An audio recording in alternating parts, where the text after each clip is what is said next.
Selamat pagi Budiana, selamat pagi teman-teman.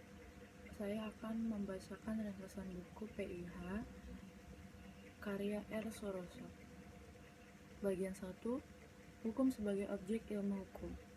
Bab 1, Pengertian tentang pengantar ilmu hukum. A. Pengantar dari segi pengantar.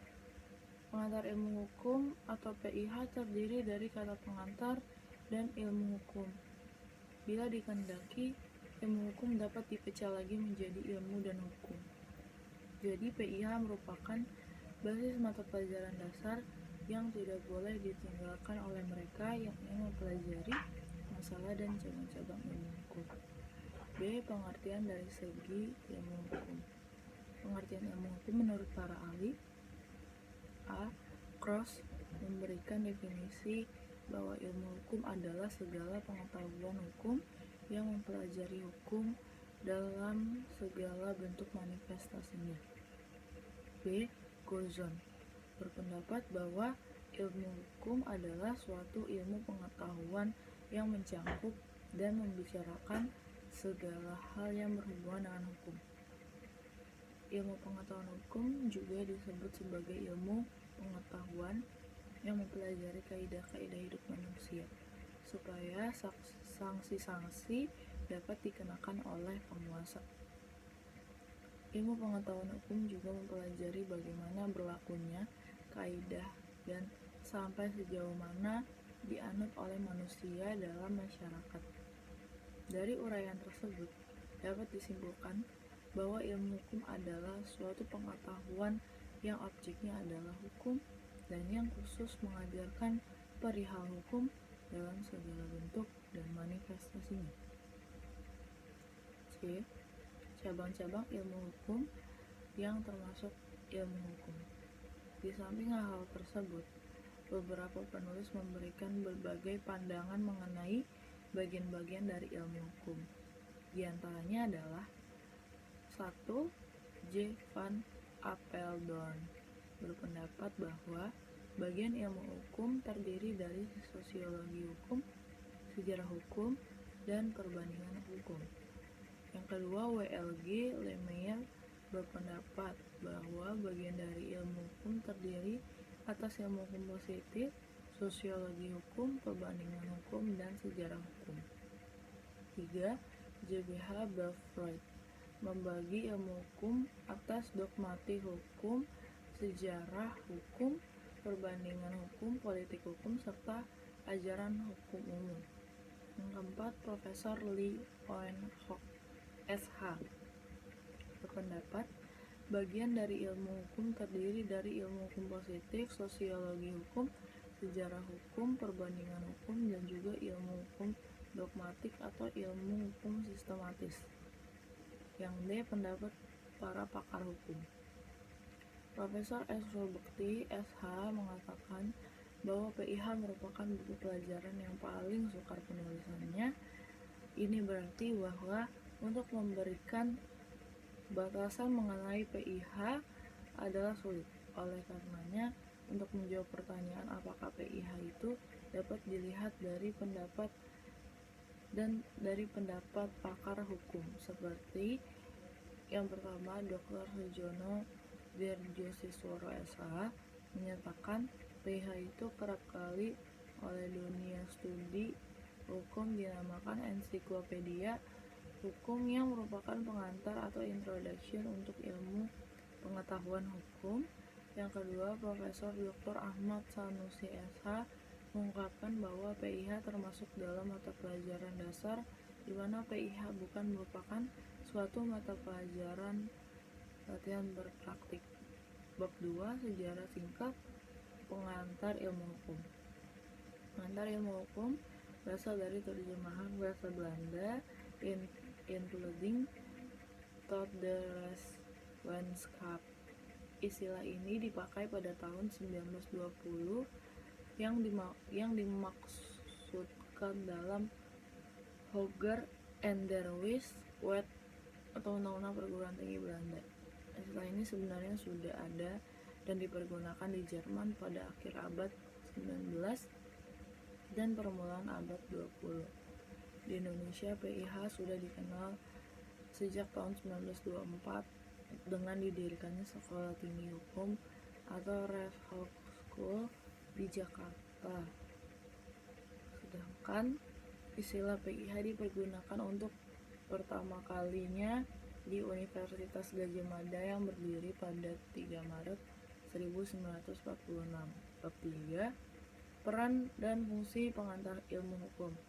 Yang pertama, yang A, peran dan fungsi PIH memberikan introduksi atau memperkenalkan segala masalah yang berhubungan dengan hukum, berusaha untuk menjelaskan keadaan inti, maksud, dan tujuan bagian yang penting daripada hukum serta bertalian antara berbagai bagian tersebut dengan ilmu pengetahuan hukum.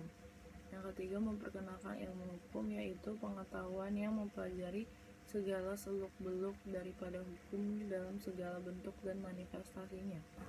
Yang keempat, merupakan dasar dalam rangka studi hukum. Yang kelima, mengkualifikasi mata pelajaran, pendahuluan, pembukaan ke arah ilmu pengetahuan hukum pada tingkat persiapan. Yang B, bukti-bukti pentingnya peran dan fungsi PIH. Yang pertama, dari segi sejarahnya, PIH diajarkan di perguruan tinggi di berbagai negara. Di Indonesia, PIH dijadikan kurikulum Sekolah Tinggi Hukum yang didirikan di Jakarta pada tahun 1942. Yang ketiga, pada waktu Universitas Gadjah Mada berdiri pada tanggal 3 Maret 1946, untuk pertama kalinya dipergunakan istilah pengantar ilmu hukum atau PIH. Yang keempat, adanya surat keputusan Menteri Pendidikan dan Kebudayaan tanggal 30 Desember 1973 nomor 0198-U-1973 yang intinya menyebutkan bahwa di tingkat permulaan Fakultas Hukum Negeri maupun swasta, mata kuliah pengantar ilmu hukum ini harus dicantumkan dalam kurikulumnya sebagai salah satunya mata kuliah yang langsung berhubungan dengan ilmu hukum. Menurut keputusan Kopertis atau Koordinator Perguruan Tinggi Swasta, pengantar ilmu hukum merupakan mata kuliah ujian negara. Kedudukan PIH antara ilmu sosial lainnya. A. Ditinjau dari segi ilmu sosial. Pengantar ilmu hukum adalah suatu mata pelajaran yang merupakan pengantar ke arah ilmu hukum. Ilmu hukum ini termasuk ilmu sosial yang objek penyelidikannya adalah tingkah laku manusia dan masyarakat dalam berbagai bentuknya. Oleh karenanya, kedudukan pengantar ilmu hukum sejajar dengan ilmu-ilmu sosial lainnya. B. Ditinjau dari segi disiplin hukum. Pengantar ilmu hukum merupakan salah satu bagian pada disiplin hukum bersama dengan 1. Filsafat hukum, yaitu ilmu pengetahuan yang mempelajari pertanyaan-pertanyaan mendasar dari hukum atau tentang hakikat dari hukum dan dasar-dasar bagi kekuatan mengikat daripada hukum. 2. Politik hukum, yaitu disiplin hukum yang mengkhususkan diri pada usaha memerankan hukum dalam mencapai tujuan yang dicita-citakan masyarakat tertentu. Yang selanjutnya, metode pendekatan dalam mempelajari pengantar ilmu hukum. Yang pertama, pengantar ilmu hukum adalah sarana memperkenalkan ilmu hukum. Yang kedua, pengantar ilmu hukum mempelajari hukum dari segi ilmiahnya secara sentral dan universal. Yang ketiga, dengan menggabungkan pengetahuan ringkas mengenai keseluruhan acara dengan pengetahuan mendalam tentang tiap-tiap dari acara itu saling isi-mengisi, dan akan didapat suatu perpaduan pengetahuan yang benar-benar lengkap. Selanjutnya, persyaratan sebagai dosen pengantar ilmu hukum.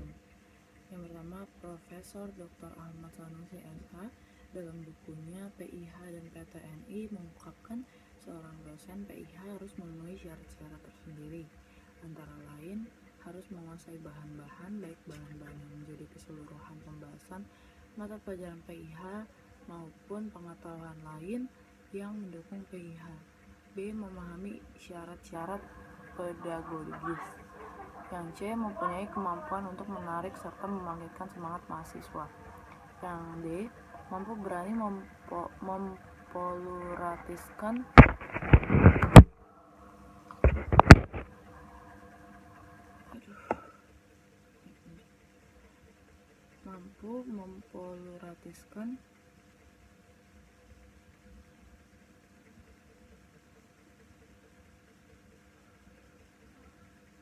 acara kuliahnya. Yang D. Mampu dan berani mempopularitaskan acara kuliahnya. E. Memberi petunjuk kepada mahasiswa agar untuk selanjutnya dapat belajar menurut caranya sendiri. Yang E.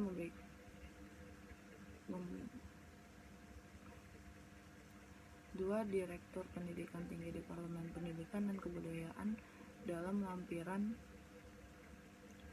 Surat nomor 102 DPT-C-3-73 menegaskan agar pemberian pelajaran PIH jangan sampai merupakan pemberian pelajaran filsafat hukum.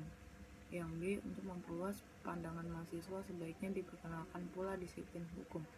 Bab selanjutnya, hakikat daripada pengantar ilmu hukum. 1. PIH merupakan suatu mata pelajaran yang menjadi pengantar dan penunjuk jalan bagi siapapun yang ingin mempelajari ilmu hukum yang ternyata sangat luas ruang lingkupnya. Sebagai suatu mata pelajaran, pengantar ilmu hukum memberikan dan menanamkan pengertian dan mengenai arti permasalahan dan persoalan-persoalan di bidang hukum. Yang selanjutnya, PIH memberikan gambaran-gambaran dan dasar yang jelas mengenai sendi-sendi utama hukum itu sendiri. Yang keempat, karena PIH merupakan mata pelajaran dasar, maka bagi mereka yang ingin mempelajari ilmu hukum harus menguasai mata pelajaran PIH terlebih dahulu. Yang selanjutnya, ruang lingkup pembahasan oleh pengantar ilmu hukum. Yang A. Hukum sebagai objek ilmu hukum. Apakah hukum itu? Apakah tujuan hukum itu? Bagaimanakah ilmu hukum itu terbentuk? Apakah sumber-sumbernya? Bagaimanakah sistem klasifikasinya dan sebagainya. Yang B. Ilmu hukum sebagai norma hukum. Yang A. Hukum sebagai kaidah hukum. Yang B. Kaidah hukum dan kaidah lainnya. Yang C. Ilmu hukum sebagai pengetahuan. Ada A. Subjek hukum, objek hukum, peristiwa hukum, perbuatan hukum, hubungan hukum, akibat hukum, masyarakat hukum. Yang D. Ilmu hukum sebagai ilmu kenyataan. Ada antropologi hukum, sosiologi hukum, sejarah hukum, psikologi hukum, perbandingan hukum. Bagian selanjutnya, hukum sebagai objek ilmu hukum. Pengertian tentang hukum itu, kata hukum berasal dari bahasa Arab dan merupakan bentuk tunggal. Kata jamaknya adalah alkas yang diambil alih dalam bahasa Indonesia menjadi hukum. Di dalam pengertian hukum tersebut terkandung pengertian bertalian erat dengan pengertian yang dapat melakukan paksaan. Yang kedua, res berasal dari rectum, bahasa Latin yang mempunyai arti bimbingan atau tuntutan atau pemerintahan. Yang ketiga ada ius. Kata ius Latin yang berarti hukum berasal dari bahasa Latin. Iubere artinya mengatur atau memerintah. Perkataan mengatur dan memerintah itu mengandung dan berpangkal pada pokok kewibawaan.